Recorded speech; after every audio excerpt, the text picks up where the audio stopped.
Hello students, how are you? I hope you are fine. Okay, as you all know, we are studying on chapter quadratic equations, which is chapter number 4 of your NCERT. ठीक है, तो last lecture में हमने क्या देखा था? हमने देखा था कि नेचर ऑफ रूट्स के बारे में पढ़ा था। हमने देखा था कब रूट्स रियल एंड अनइक्वल होते हैं, कब रूट्स रियल एंड इक्वल होते हैं, और फिर हमने देखा था कब रूट्स रियल नहीं होते हैं। ठीक है, and I hope this will be clear to you now. Now today's lecture what we do, this is the last lecture, so that's why I have prepared some important questions, word problems for you guys, so that when this comes, you will not feel unsafe. ठीक है? So these are good problems, and you have to practice each and every problem. Okay? Thank you. Hello students, how are you? I hope you are fine. तो हमने देखा था last lecture में, हमने क्या देखा था? Nature of roots. वहाँ हमने देखा था कि रूट्स कब रियल एंड अनइक्वल होते हैं, कब रियल एंड इक्वल होते हैं, और कब नॉट रियल होते हैं. ठीक है, and I hope that will be clear to you guys now. ठीक है, so in today's lecture what we will do, in today's lecture we will discuss some important questions, और I will say some word problems we will discuss of different types. ठीक है, so I have collected some good problems for you to discuss here. So now come to problem number 1 which we will be discussing here. तो question number 1 ध्यान से देखिए. The difference of the squares of two numbers is 45. The square of smaller number is 4 times the larger number. Determine the numbers. तो आपको क्या given है? दो numbers के स्क्वायर्स का डिफरेंस है 45. क्या गिवन है? दो नंबर्स के स्क्वायर का डिफरेंस कितना है? 45. And square of smaller number is 4 times the larger number. ठीक है, तो स्मॉलर नंबर का स्क्वायर किसके इक्वल है? 4 टाइम्स द लार्जर नंबर के इक्वल है. तो ठीक है, तो आप मान लीजिए let larger number be x and smaller number be y. तो पहली कंडीशन तो क्या है? उनके स्क्वायर्स का डिफरेंस कितना है? 45 है. तो ये आ गया पहली इक्वेशन. आपको क्या करना है? स्क्वायर का डिफरेंस कितना है? 45. तो लार्जर का स्क्वायर माइनस स्मॉलर का स्क्वायर कितना होगा? 45. और आपको गिवन क्या है? Square of smaller number. Smaller number क्या है आपका? y. तो square of smaller number is 4 times the larger number. 4 times larger number क्या है? x. तो ये आपको दो इक्वेशन गिवन है. ठीक है, इनको आपको सॉल्व करके नंबर्स को फाइंड करना है. Find the numbers. ठीक है, तो आप क्या करेंगे? फ्रॉम 1 and 2 वाई स्क्वायर की वैल्यू कितनी? 4x. तो 4x को इक्वेशन नंबर 1 में पुट कर दीजिए आप. ठीक है, तो x square minus 4x equal to 45. ठीक है, तो इसको लिखेंगे आप कैसे? X square minus 4x minus 45 equal to 0. और इसको आप लिख सकते हैं x square minus 9x plus 5x minus 45 equal to 0. x common लिया, x माइनस 9 प्लस 5 कॉमन लिया, x माइनस 9 इक्वल टू 0. दोनों में से x माइनस 9 कॉमन लिया, तो इधर बचा x प्लस 5 इक्वल टू 0. अब देखो इन दोनों का प्रोडक्ट 0 है, तो इसका मतलब क्या है?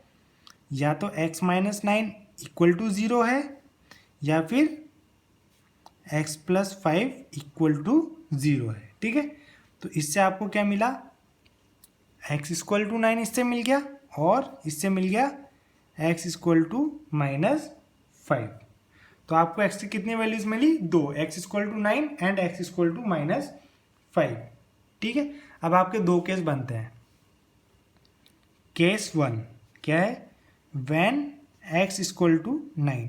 तो आपका देखो आपको गिवन है वाई स्क्वायर इक्वल टू कितना है? 4x. ठीक है, वाई स्क्वायर कितना है? 4x. तो y square equal to 4x. x की वैल्यू कितनी है? 9. 4 इंटू 9, तो वाई स्क्वायर आया 36. तो 36 आया, स्क्वायर रूट लेंगे तो y की वैल्यू आएगी प्लस माइनस 6. ठीक है, तो इसका मतलब y की वैल्यू या तो 6 होगी या माइनस 6 होगी. अच्छा, केस 2 पे आते हैं. x की वैल्यू कितनी है? माइनस 5. अब आपको पता है वाई स्क्वायर इक्वल टू कितना है? 4x. तो y square equal to 4 into x की वैल्यू कितनी है? माइनस 5. तो वाई स्क्वायर इक्वल टू कितना? माइनस 20. अब क्या किसी नंबर का स्क्वायर नेगेटिव हो सकता है क्या? नहीं, क्योंकि square of a number is always positive. तो x की वैल्यू -5 पॉसिबल है क्या? नहीं है। तो आप क्या लिखेंगे? Square of a number is always positive. Square हर नंबर का क्या होता है? Positive. So x equal to -5 is not possible. तो x इक्वल टू -5 क्या है? पॉसिबल नहीं है। तो यही केस आपका पॉसिबल है। तो नंबर्स क्या हो सकते हैं? x इक्वल टू 9 हो और y इक्वल टू क्या हो सकता है? 6 भी हो सकता है और -6 भी हो सकता है। तो आप क्या लिखेंगे? So the numbers are, x की वैल्यू 9 हो और y की वैल्यू 6 हो, या फिर x की वैल्यू 9 हो और y की वैल्यू -6 हो। So this is your final answer. ठीक है, x equal to 9 y equal to 6, या फिर x equal to 9 y equal to -6। ठीक है, now come to next question. A two-digit number is 4 times the sum and a two-digit number is 4 times the sum and 3 times the product of its digit. Find the number. अच्छा, ठीक है। 2 digit number है, उसका क्या है? 4 times किसके? वो उनके डिजिट्स के सम के, और 3 टाइम्स क्या है? प्रोडक्ट ऑफ डिजिट्स के। ठीक है, अच्छा अब स्टार्ट करते हैं। Let the digit at tens and units place b x and y respectively. देखो कोई नंबर है, उसके टेंस प्लेस पे तो डिजिट हमने क्या मानी? x, और यूनिट प्लेस पे क्या मानी? y। ठीक है, जैसे अब आपको ये नंबर लीजिए एग्जांपल के लिए 52 है, तो ये तो कौन सी प्लेस पे? वंस प्लेस पे है। और 2 किस प्लेस पे? 1 पे। और 5 किस प्लेस पे? टेंस पे। तो हम इसको क्या लिख सकते हैं? सिंप्लीफाई 5 इंटू, ये 5 कौन सी प्लेस पे? 10 पे, तो 5 इंटू 10 प्लस 2 किस प्लेस पे? 1 पे, तो मतलब 2 इंटू 1। तो 5 इंटू 10 कितना हो गया? 50 प्लस 2 इंटू 1 2, तो ये कितना हो गया? 52। तो वही तो हमारा नंबर था। मतलब जो जिस प्लेस पे होता है उसको उस प्लेस से मल्टीप्लाई करते हैं। अब आपने क्या माना नंबर में? टेंस प्लेस पे तो माना x को, और यूनिट्स प्लेस पे माना y को। ठीक है, तो इसको हम कैसे लिख सकते हैं? ये टेंस प्लेस पे है x, तो इसको लिख सकते हैं हम 10x प्लस y। ठीक है, समझ में आया? तो वही हम अब करने जा रहे हैं। तो हमारा नंबर क्या होगा? समझ में आया कुछ? तो आपका नंबर क्या होगा? 10x plus Y. अब अच्छा, अब आपको क्या दिया हुआ है? अब आप प्रॉब्लम पढ़िए। According to problem, a 2 digit number is 4 times the sum and 3 times the product of its digits. तो जो 2 डिजिट नंबर है वो क्या है? 4 टाइम्स किसके? सम ऑफ डिजिट्स के बराबर है। तो 4 times of sum of digit कितना है? x plus y. तो इसको सिंप्लीफाई करेंगे, 10x plus y equal to 4x plus 4y। तो 10x माइनस 4x होगा, तो 6x इक्वल टू 4y, उधर जाएगा y माइनस, तो 4y माइनस y कितना होगा? 3y। ठीक है, तो इससे आ जाएगा y इक्वल टू 2x। तो ये आपकी हो गई पहली इक्वेशन। अब आपको क्या बोला था? 2 digit number is 3 times the product of its digits. तो जो 2 डिजिट नंबर है वो क्या है? 3 टाइम्स किसका? प्रोडक्ट ऑफ डिजिट्स, मतलब x इंटू वाई। ठीक है, अब अच्छा, अब y की वैल्यू कितनी है? 2x। तो यहाँ पे क्या रखेंगे आप? y की value 2x equal to 3x into y की जगह क्या रखेंगे? 2x। ये आपने क्या लिया? From equation 1। ठीक है, तो 10x प्लस 2x कितना होगा? 12x equal to 6x square. अब इसको रीअरेंज करेंगे तो होगा 6x square minus 12x equal to 0। 6x common लिया, बचा x माइनस 2 इक्वल टू 0। अब इन दोनों का प्रोडक्ट क्या है? 0 है। तो इसका मतलब आइदर 6x इज 0 और x माइनस 2 इज 0। ठीक है, तो इससे आपकी x की वैल्यूज कितनी मिली? x इक्वल टू 0 मिला और x इक्वल टू 2 मिला। अब आपको ध्यान रखना, अब देखो x की दो वैल्यू आई, 0i और 2i। अब देखो x क्या है, एक सॉरी आपका एक नंबर कौन सा है, 2 डिजिट नंबर है। नंबर क्या है, 2 डिजिट नंबर। आपने माना x टेंस प्लेस पे और y वंस प्लेस पे। अब देखो टेंस प्लेस वाला अगर डिजिट 0 हो जाता है तो क्या 2 डिजिट नंबर बचेगा क्या, नहीं, it will become a 1 digit number. जैसे यहाँ पे 5 2 है, अब टेंस प्लेस पे क्या है 5, अगर मैं 5 की जगह 0 हो जाए ये वैल्यू, तो ये क्या हो जाएगा 0 2, मतलब 2 ही तो रह गया है, तो ये कितना डिजिट नंबर बचा, 1 डिजिट नंबर। तो इसका मतलब टेंस डिजिट क्या होना चाहिए, कभी भी 1 0 नहीं होना चाहिए। तो x क्या 0 पॉसिबल है, नहीं। तो क्या लिखेंगे आप, given number is 2 digit number, therefore tens digit can't be 0। Tens digit क्या हो सकता है, कभी भी 0 नहीं हो सकता। तो ये क्या आपका सॉल्यूशन होगा, ये आपका सॉल्यूशन नहीं होगा। तो आपका सॉल्यूशन क्या होगा, x equal to 2, therefore x equal to कितना जाएगा 2। अब y की वैल्यू निकालनी, y कितना है 2x, तो y इक्वल टू कितना जाएगा 2x, x की वैल्यू 2 है तो 2 इंटू 2, तो y की वैल्यू होगी आपकी 4। ठीक है, तो बस आपका नंबर है। सो आपको नंबर फाइंड करना है। सो रिक्वायर्ड नंबर क्या था आपका, 10x प्लस वाई। 10x की वैल्यू 2 प्लस y की value 4, 20 plus 4, this will give you 24। So 24 is your required number. Clear? So this completes question number 2 also. Now come to question number 3. This is a age question. ठीक है, 7 years ago Varun's age was 5 times the square of Swati's age. 7 साल पहले जो वरुण की as थी वो क्या थी, 5 times थी स्वातिस एज का स्क्वायर के। ठीक है, और 3 years हैंस मतलब 3 years लेटर, और या हम कह सकते हैं 3 साल बाद। तो स्वाति की एज क्या है, 2/5 ऑफ वरुण एज। ठीक है, तो आपको क्या करना है, उनकी प्रेजेंट एज फाइंड करना है। तो हम एज्यूम करते हैं 7 years अगो स्वाति एज हम मान लेते हैं x।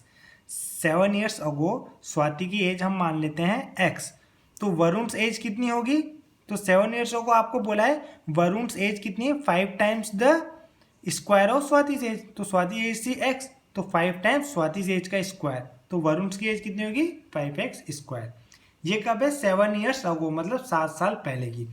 तो प्रेजेंट एज कितनी होगी, दोनों में क्या ऐड कर दें 7। तो वरुण की प्रेजेंट, स्वाति की प्रेजेंट एज होगी x प्लस 7, वरुण की प्रेजेंट एज होगी 5 स्क्वायर प्लस 7।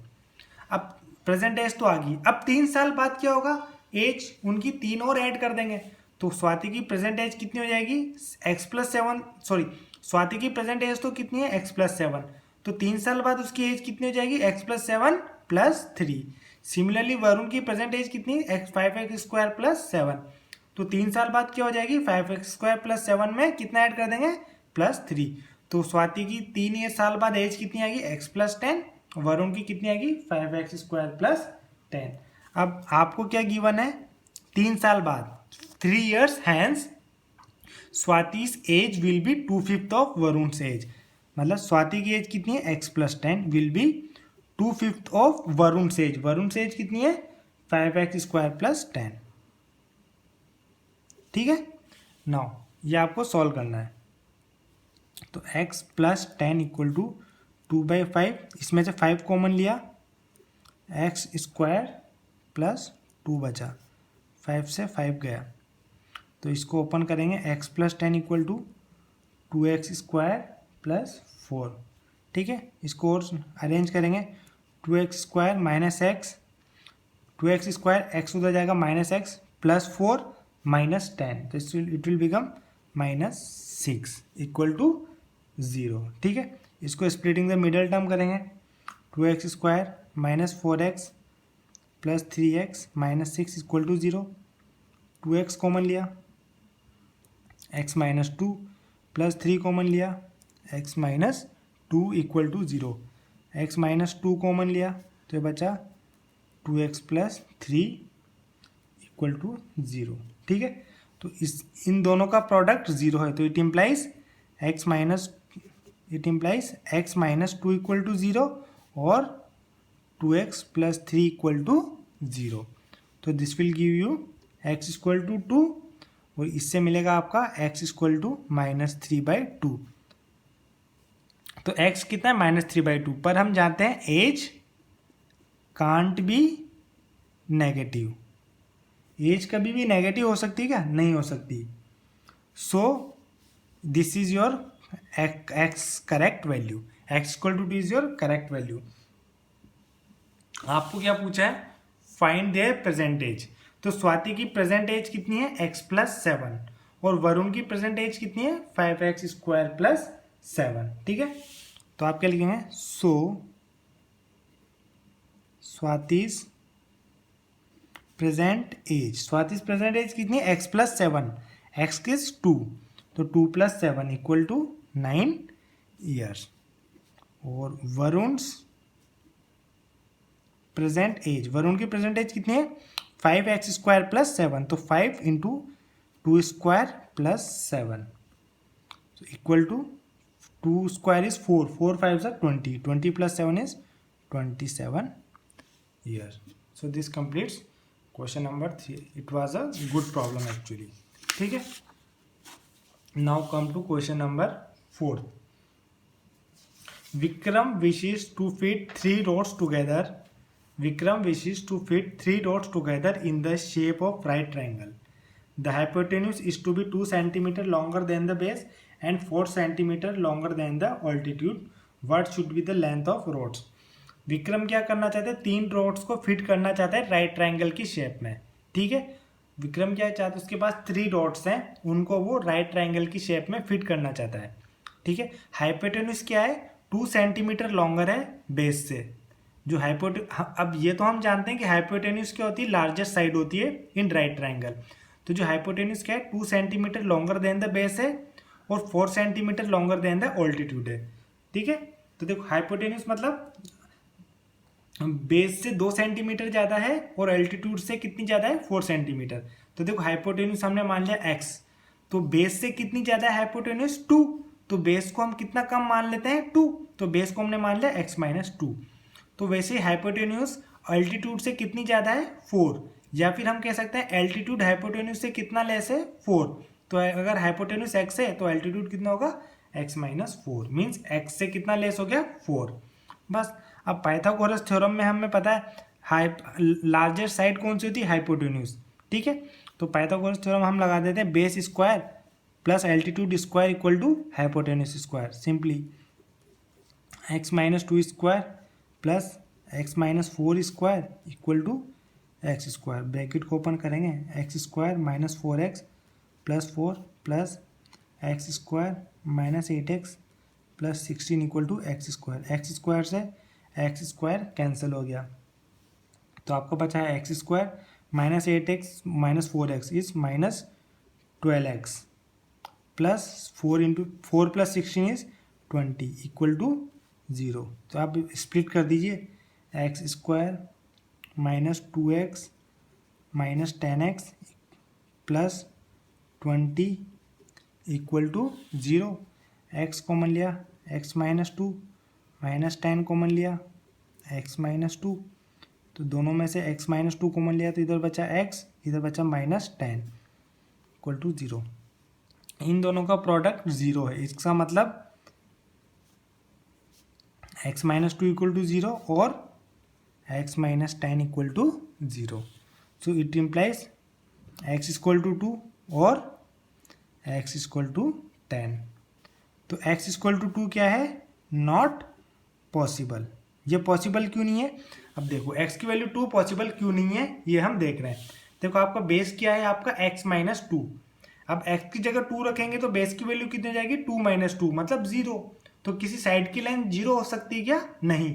तो बेस x की वैल्यू 2 पॉसिबल है क्या? नहीं। ठीक है, सो नॉट पॉसिबल। तो हम क्या लिखेंगे? Because for x equal to 2 base equal to 0 centimetre. Base कितना हो जाएगा?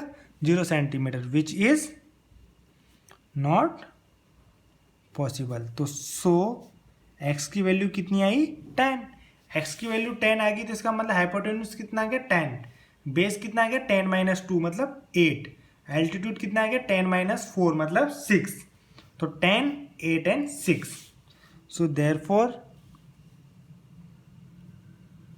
Length of rods are 10 centimetre, 8 centimetre and 6 centimetre. ठीक है।